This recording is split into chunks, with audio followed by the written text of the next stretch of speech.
Vivekananda Educational Institutions is a gateway to quality higher education. Admissions open now. Tirchangodu Namakkal district and Sangagiri Salem district. 1967 முன்னாடி 1967 பின்னாடி அதாவது கிட்டத்தட்ட இப்போ வந்து 60 வருஷம் ஆகிப்போச்சு. எல்லா தேர்தல்களையும் திராவிட முன்னேற்ற கழகம் கூட்டணி அமைத்து தான் போட்டிட்டு இருக்கிறது. 1989 காங்கிரஸ் தனிச்சு நின்றுது. அப்பவும் திராவிட முன்னேற்ற கழகம் கூட்டணியோட நின்று. அதனால அவங்க வந்து கூட்டணி என்பது தேர்தல் காலத்தில் மட்டும் கூட்டணி, தேர்தலில் வெற்றி பெற்ற பிறகு அவங்க மட்டும் ஆட்சியில் இருப்பாங்க. அதுதான் இதுவரைக்கும் நடந்த வரலாறு. ஆனால் அந்த வரலாறை எல்லாம் வந்து திருப்பி பார்க்க வேண்டும். எங்களை பொறுத்தவரையில் நாங்கள் வந்து என்னைக்குமே யாருடைய முதுகிலையும் குத்தியது கிடையாது. நேற்றைய தினம் இளைஞர் அணி கூட்டத்தில் வந்து அவங்க தீர்மானம் எல்லாம் போட்டிருக்காங்க. காங்கிரஸை பொறுத்தவரையில் சரி இப்போ வந்து இந்த எலெக்ஷனில் நடந்து முடிந்த எலெக்ஷனில் அனைத்து இந்திய அண்ணா திராவிட முன்னேற்ற கழகமும் திமுகவும் மறைமுகமாக பேசினாங்களா? அதை வந்து அவங்களுடைய இப்போ அதிமுகவினுடைய இருக்கக்கூடிய இன்னொரு அணி சிவி சண்முகம், வேலுமணி அவங்களே நேரடியாக சொல்லியிருக்காங்க என்ன நடந்ததுன்னு. அப்போ அவங்க அதிமுக பிஜேபி கூட தானே கூட்டணியில் இருந்தது. அப்போ அதை நாங்கள் எப்படி எடுத்துக்கிடணும்? அதனால் இதெல்லாம் வந்து சொல்லிட்டே இருக்கலாம். எந்த காலகட்டத்திலையும் காங்கிரஸை பொறுத்தவரையில் யாருடைய முதலையும் குத்தியது கிடையாது. இப்போ நடந்து முடிந்த தேர்தலை பொறுத்தவரையில் மக்கள் அதாவது மெஜாரிட்டி வந்து இன்னைக்கு தமிழக வெற்றி கழகத்துக்கு மக்கள் அந்த தீர்ப்பளித்திருக்கின்றார்கள். அந்த அடிப்படையில் எந்த சூழ்நிலையிலையும் ஒரு பாசிச சக்தி தமிழகத்தில் நுழைந்து விடக்கூடாது, ஒரு மதவாத அணி வந்துடக்கூடாது. அதே மாதிரி கவர்னர் ஆட்சியோ இல்லைன்னா ஏதாவது இப்படிப்பட்ட சூழ்நிலை வந்துடக்கூடாதுன்னு இன்னைக்கு ஒரு மதச்சார்பற்ற அரசுக்கு நாங்கள் ஆதரவு கொடுத்துருக்கோம்.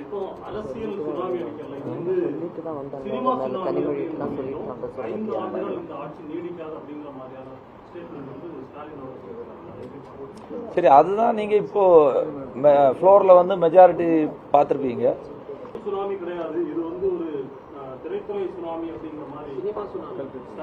இல்ல, மக்கள் தான் எஜமானர்கள். மக்கள் தீர்ப்பே மகேசன் தீர்ப்பு. மக்கள் வந்து பெரும்பான்மை மக்கள் வந்து வாக்களிச்சிருக்காங்க. அந்த அடிப்படையில் இன்றைக்கு ஒரு அரசு அமைந்திருக்கிறது. அது வந்து ஒரு மதசார்பற்ற அணியாக இருக்கின்ற காரணத்தால் நாங்களும் அவங்களோடு இணைந்து பணியாற்றி கொண்டிருக்கிறோம் என்பதுதான் என்னுடைய.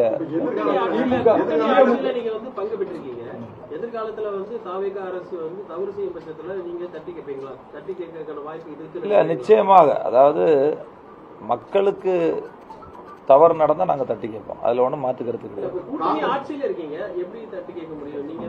இல்ல, கூட்டணி ஆட்சி என்பது மக்களுக்கு நல்லது செய்யறதா தான் கூட்டணியில் இருக்கும். நல்ல திட்டங்களை கொண்டு வரணும், மக்களுக்கு நல்லாட்சி கொடுக்கணும், மக்களுடைய முன்னேற்றத்திற்காக பாடுபடணும் தான் நாங்கள் வந்து எங்களுடைய தலைவர், மதிப்பிற்குரிய எதிர்க்கட்சி தலைவர் ராகுல் காந்தி அவர்கள் இந்த கூட்டணியோட சேர்ந்து அந்த கூட்டணி அமைத்திருக்கிறார்கள். அதனால் எங்களை பொறுத்தவரையில் எந்த சூழ்நிலையும் மக்களுக்கு நல்லது செய்வதுதான் எங்களுடைய பணி. அது அவங்களுடைய நிலைப்பாடு.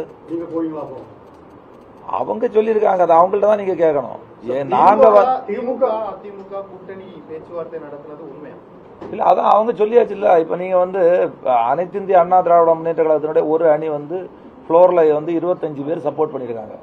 அதுல இருக்கக்கூடிய அந்த அணியினுடைய 2 பேர் இருக்காங்க, 2 சட்டமன்ற முன்னாள் அமைச்சர்கள், ஒன்னு வேலுமணி அவர்கள், ஒன்னு சிவி சண்முகம் அவர்கள். 2 பேரும் என்ன நடந்துன்னு பட்டவர்த்தனமா உங்க மீடியாலே சொல்லியிருக்காங்க இல்ல, அது போதாதான்? திமுக காங்கிரஸ் கூட்டணிக்கு எதிராக தான் தமிழக மக்கள் வந்து வாக்களிச்சிருக்காங்க. அப்படி யாரு சொன்னா? இல்ல, திமுக அப்ப தானே விஜய் வந்து டிவிகே வந்து ஜெயிச்சிருக்கு, நீங்க குறைஞ்ச இடத்துல தானே ஜெயிச்சிருக்கீங்க.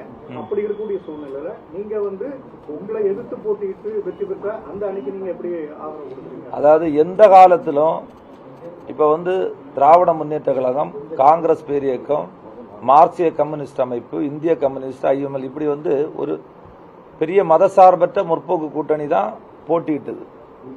தமிழக வெற்றி கழகம் அவங்க வந்து தனியாக களங்கண்டாங்க. ஆனால் தமிழக வெற்றி கழகத்தினுடைய தலைவர் மதிப்பிற்குரிய மாண்பு முதல்வர் அவர்கள் விக்கிரவாண்டி முதல் கூட்டத்தில் என்ன சொன்னார்னா, அதாவது தமிழ்நாட்டில் வந்து கூட்டணி சாத்தியம் என்பது சொன்னார், கூட்டணி ஆட்சி சாத்தியம் என்பது சொன்னார். ஆனால் திராவிட முன்னேற்ற கழகம் வந்து நாங்கள் தொடர்ச்சியாக வந்து எங்களுக்கு வந்து மக்களுக்கு பணி செய்வதற்காக ஆட்சியில் பங்கு வேண்டும், அதிகாரத்தில் பங்கு வேண்டும் கேட்டோம். ஆனால் அவங்க திராவிட முன்னேற்ற கழகத்தினுடைய தலைவர் மாண்புமிகு முன்னாள் முதல்வர் என்ன சொன்னார்னா, அது வந்து சாத்தியமே கிடையாது, தமிழ்நாட்டில் அப்படிப்பட்ட ஒரு சூழ்நிலையே வராது, மக்கள் ஏற்றுட மாட்டாங்க. இப்போ எப்படி மக்கள் ஏற்றுக்கிட்டாங்க? அதனால ஒரு மதசார்பற்ற அணி வர வேண்டும் என்றுதான் நாங்கள் வந்து அவங்களோட இணைந்து பணியாற்றி கொண்டிருக்கோம். இல்ல அங்க எங்க என்ன குதிரை பேரம் நடந்தது? அப்படி நடக்கவே இல்லையே. இல்ல அதெல்லாம், அதாவது குதிரை பேரம் என்பது நீங்க பாத்தீங்கன்னா மகாராஷ்டிரால என்ன நடந்தது, ஹரியானால என்ன நடந்தது, இப்படிப்பட்ட மாநிலங்கள்ல இப்போ ஆம் ஆத்மியிலிருந்து கூட 8 இல்ல பாராளுமன்ற ராஜ்யசபா உறுப்பினர்கள் வந்து எங்க போயிருக்காங்க பிஜேபி. அப்ப அதுதான் அப்படிப்பட்ட நிலையை கையாளுவது வந்து இன்னைக்கு பிஜேபியினுடைய கைவந்த கலை. அது மாதிரி இங்க எதுவுமே நடக்கலையே. எல்லாரும் வெளிப்படையா, நான் கூட அந்த ஃப்ளோர்ல, இப்போ சகோதரி அவர்களும் அந்த ஃப்ளோர்ல இருந்தாங்க, அங்க வெளிப்படை தன்மையா தான் அந்த வாக்கெடுப்பு நடந்து அந்த ஃப்ளோர் டெஸ்ட்ல அதிமுகவினுடைய ஒரு பிரிவு 25 சட்டமன்ற உறுப்பினர்கள் அவங்க வாக்களிச்சிருக்காங்க. நேற்று சூலூர்ல வந்து ஒரு 10 வயது பெண் வந்து பாலியல் வன்கொடுமைக்கு ஆளாக்கப்பட்டு உயிரிழந்திருக்காங்க. அதே நேரத்தில் திருச்சியிலையுமே வந்து ஒரு செவிலியர் வந்து இறந்துருக்காங்க. அந்த மாதிரி தொடர்ச்சியா வந்து தமிழ்நாட்டில் சட்ட ஒழுங்கு சரியில்லை அப்படின்னு சொல்லிட்டு எதிர்கட்சிகள் குற்றச்சாட்டு முன்வைக்கிறாங்க. அது இல்லாமல் விஜய் வந்து பெண்கள் பாதுகாப்பை வந்து உறுதி செய்வதில் தாவேக அரசு வந்து தெளிவா இருக்கும் அப்படின்னு சொல்லிட்டு பல திட்டங்களே அறிவிச்சிருக்காங்க.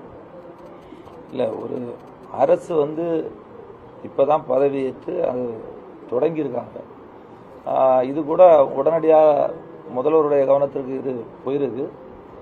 அதனால் நிச்சயமாக பெண்கள் பாதுகாப்புக்காக, தாய்மார்களுடைய பாதுகாப்புக்காக ஒரு சிறப்பு அதிரடி, அந்த சிங்கப்படை என்று ஒரு அதிரடி படையை அறிவித்து அதில் வந்து அதற்கான ஒரு தனிப்பிரிவை துவங்கியிருக்காங்க.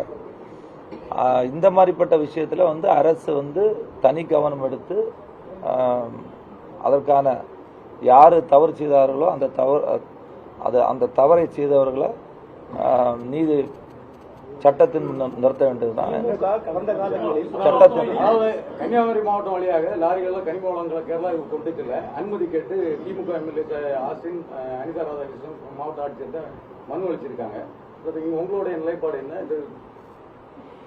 இல்லை, அவங்க வந்து நேரடியாக நம்ம மாவட்ட ஆட்சித்தலைவர் அவர்களை நேரடியாக சந்திச்சிருக்காங்க. அதில் மீடியாவில் தான் பார்த்தேன். ஆனால் போன 2021 இப்போ 2026 வரைக்கும் மதிப்பிற்குரிய மாண்புமிகு முன்னாள் அமைச்சர் மனோ தங்கராஜ் அவர்கள் பால்வளத்துறை, அதுக்கு முன்னால் பல துறைகளில் பணியாற்றினார்.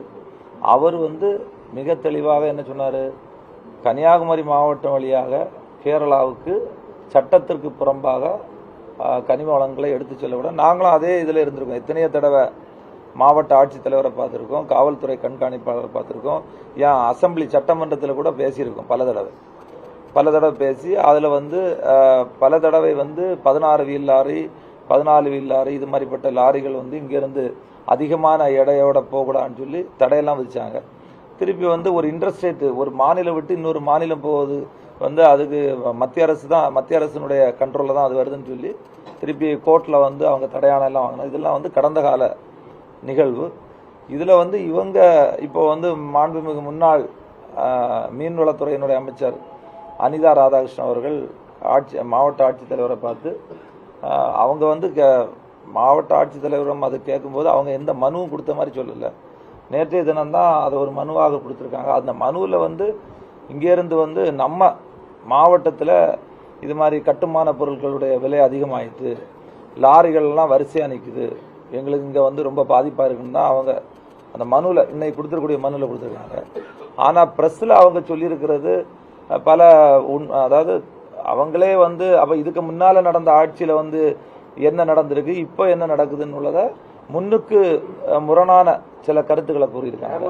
துபாயிலேயே இருக்கான்னு கேள்வி. ஆமா, இல்ல அதுதான் அது வந்து அப்படி சொல்லியிருக்கிறது உண்மையாகவே கண்டனத்திற்குரியது. அதே மாதிரி இப்ப இருக்கக்கூடிய மதிப்பிற்குரிய நம்ம மாவட்ட காவல்துறை கண்காணிப்பாளர் அவர்கள் நல்ல சரியான முறையில் பல நடவடிக்கைகள் எடுத்துட்டு இருக்காரு. விபத்தெல்லாம் உங்களுக்கு தெரியும் எல்லாருக்கும். அதே மாதிரி மாவட்ட கலெக்டர் அவர்களும் பல நடவடிக்கைகள் எடுத்துட்டு இருக்காங்க.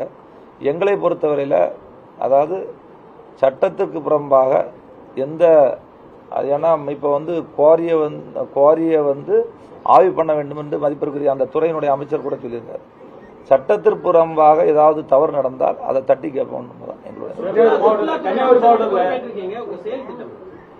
இல்லை இப்பதானே பொறுப்பேற்று இருக்கோம். ஏன்னா முதல்ல வந்து அந்த அந்த துறையினுடைய அதை பத்தி முழுமையா படிக்கணும். இல்லை சார், சுற்றுலாத்துறை அமைச்சர் முறையில் சர்வதேச சுற்றுலா தொடர்பான கன்னியாகுமரியுடைய வளர்ச்சிக்கும் சுற்றுலா பயணிகளுடைய பாதுகாப்புக்கும் அவருடைய வசதிக்கு என்ன திட்டம்?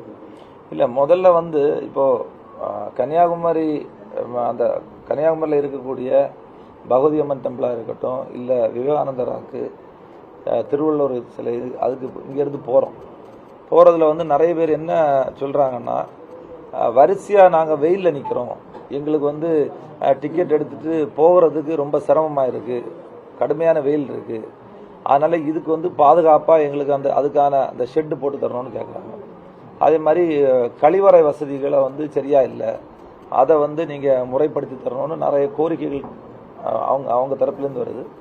கன்னியாகுமரியை பொறுத்தவரையில் ஒரு அகில உலக அளவில் வரக்கூடிய நிறைய மாநிலங்கள்ல இருந்தும் வெளிநாட்டில இருந்தும் சுற்றுலா பயணிகள் வரக்கூடிய ஒரு இடம். இங்கே நிறைய சுற்றுலா தலங்கள் இருக்கு. இப்போ வந்து கன்னியாகுமரியாக இருக்கட்டும், திருப்பரப்பு ஃபால்ஸாக இருக்கட்டும், இல்லை நிறைய பத்மநாபபுரம் டெம்பிள், இப்படி நிறைய அரண்மனை, இப்படி நிறைய சுற்றுலா தலங்கள் இருக்கு. இங்கே வந்து சுற்றுலா அந்த பயணிகள் வந்து செல்வதற்கு அவர்களுடைய பாதுகாப்பு இருக்கும். அதே மாதிரி அவங்க வந்து இங்கே இருக்கக்கூடிய அழகை வந்து ரசித்து அதை வந்து கொண்டாடக்கூடிய அளவில் அதை முழுமையாக ஆய்வு செய்து என்னென்ன குறைபாடுகள் இருக்கிறதோ அதை வந்து மாண்புமிகு தமிழக முதல்வர் அவருடைய கவனத்திற்கு கொண்டு சென்று அதை முழுமையாக பராமரிப்பதற்கான நடவடிக்கை. கன்னியாகுமரி மாவட்டத்தில் பள்ளிகள், வழிபாட்டு தலங்கள் அருகே இருக்கக்கூடிய மதுக்கடைகளை மூடுவதில் சுணக்கம் இருக்குன்னு அதிகாரிகள் சுணக்கம் காட்டுறாங்கன்னு ஒரு குற்றச்சாட்டு இருக்கு. உடனடியாக அந்த நடவடிக்கை மேற்கொள்ளப்படுமா? இல்லை, அதுக்கு தான் வந்து அரசாணை பிறப்பித்திருக்காங்க. இப்போ 717 கடைகள் 500 மீட்டர் இடைவெளி, அதாவது உங்களுக்கு வழிபாட்டு தலங்கள், பள்ளிக்கூடங்கள், பேருந்து நிலையங்கள், மக்கள் அதிகமாக புழங்கக்கூடிய பகுதியில் இருக்கக்கூடிய கடைகளை மாற்றணும்னா அதுக்கு ஒரு அரசாணை பிறப்பித்திருக்காங்க. அந்த அவங்க சொல்லியிருக்கக்கூடிய அந்த 500 மீட்டர் அதுக்கு உள்ளால இது மாதிரிப்பட்ட வழிபாட்டு தலங்கள்லாம் இருந்தால் நிச்சயமாக அப்படிப்பட்ட கடைகள் எடுக்கலன்னா நீங்கள் கோரிக்கை மனுவாக கொடுக்கலாம். அதை நம்ம அந்த துறையினுடைய அமைச்சர்கிட்ட கொண்டு போகலாம், மாண்பு முதல்வர் அவர்கிட்ட நேரடியாக கொண்டு போய் அதை மாற்றலாம். கேரளாவில் வந்து காங்கிரஸ் அரசு பொறுப்பேற்றிருக்கு, தமிழ்நாட்டிலையும் காங்கிரஸ் அமைச்சரவை இடம்பெற்றிருக்கு. நெய்யார் இடதுகரை சேனல் இப்போ வந்து 2004 இருந்து நமக்கு தண்ணி வராமல் இருக்கு. இந்த சூழ்நிலையில இதுக்கு ஒரு தீர்வு கிடைக்கணும்னு நினைக்கிறீங்களா? எதுவும் ஆக்ஷன் எடுக்க? இல்லை, 2004 இருந்து நமக்கு தண்ணி கொடுக்கல. அப்போ அதுக்கான அந்த பணத்தை கட்டலைன்னு சொல்லிட்டு தான் அவங்க ஒரு இது கொடுத்துருந்தாங்க. இன்னைக்கு அது வந்து உச்ச நீதிமன்றத்தில் அந்த வழக்கு இருக்கு. அதற்கு வந்து ஒவ்வொரு தடவையும் தமிழ்நாடுலேருந்து அந்த வாட்டர் ரிசோர்ஸ் நீர்வளத்துறையினுடைய அதிகாரிகள் ஆஜராகிறாங்க. அதை சுமூகமாக இப்போ எங்களுக்கு வந்து சட்டமன்ற உறுப்பினர்கள், நாங்கள் 3 காங்கிரஸ் சட்டமன்ற உறுப்பினர்கள் இருக்கோம், எல்லாரும் சேர்ந்து நிச்சயமாக அங்கே மதிப்பிற்குரிய கேரளாவினுடைய முதல்வர் மதிப்பிற்குரிய சதீசன் அவர்களை நேரடியாக சந்தித்து அந்த கோர்ட்டில் அந்த வழக்கு இருந்தாலும் கூட அதை சுமூகமாக ஏதாவது நல்ல முறையில் பேசி அதை பெறுவதற்கான முயற்சியை நாங்கள் வந்து நிச்சயமாக மேற்கொள்ளும். முறையா கிள்ளியூர்ல வந்து சட்டமன்ற உறுப்பினர் தேர்வாங்க, இந்த முறை வந்து அமைச்சராக இருக்கீங்க. கிள்ளியூர் சட்டமன்ற தொகுதிக்குட்பட்ட பகுதியில் வந்து அணுக்கரிம சுரங்கம் வந்து அமைக்கலாட்டு மத்திய அரசு வந்து சொல்லியிருக்காங்க. உங்களுடைய நிலைப்பாடு என்ன? இல்லை, அதை பற்றி தெளிவாக சொல்லியாச்சு. இப்போ இது கடந்த காலத்திலேயே வந்து அந்த அணுக்கனிம சுரங்கம் வந்து எந்த மக்களுக்கு அதாவது மக்களுக்கு எதெல்லாம் பாதிப்பு இருக்குதோ அது மாதிரிப்பட்ட எந்த ஆக்டிவிட்டீஸும் வராதுன்னு சொல்லி அது போன கவர்மெண்ட்லேயே சொல்லிட்டாங்க. இப்போ அது திருப்பியும் அப்படிப்பட்ட ஒரு சூழ்நிலை வந்தால் நிச்சயமாக அங்கே வர்றதுக்கான வாய்ப்பை நாங்கள் ஏற்படுத்துறது வாய்ப்பே கிடையாது என்பதுதான். தாவேக அரசு மீது மக்களுக்கு நம்பிக்கை நாளுக்கு நாள் குறைஞ்சிட்டு இருக்கிறதுனால உதயநிதி வந்து திமுக அது நீங்க எப்படி பாருங்க? அது அவருடைய சொந்த கருத்தாக இருக்கலாம். இப்போ தானே ஆட்சி அமைஞ்சிருக்கு. இப்போ நீங்கள் பார்த்தீங்கன்னா எவ்வளவு துறைகளில் டிரான்ஸ்பரன்சி வெளிப்படைத்தன்மையோட செயல்படுத்துகிறாங்க, அதெல்லாம் நீங்கள் உங்களுக்கே தெரியும். அதனால் நிச்சயமாக இப்போ இருக்கக்கூடிய அரசு வெளிப்படைத்தன்மையோடு மக்களுடைய முன்னேற்றத்திற்காகவும் மக்களுடைய வளர்ச்சிக்காகவும் நிச்சயமாக பல செயல் திட்டங்களை கொண்டு வருவார்கள் தான். அதான் உண்மை.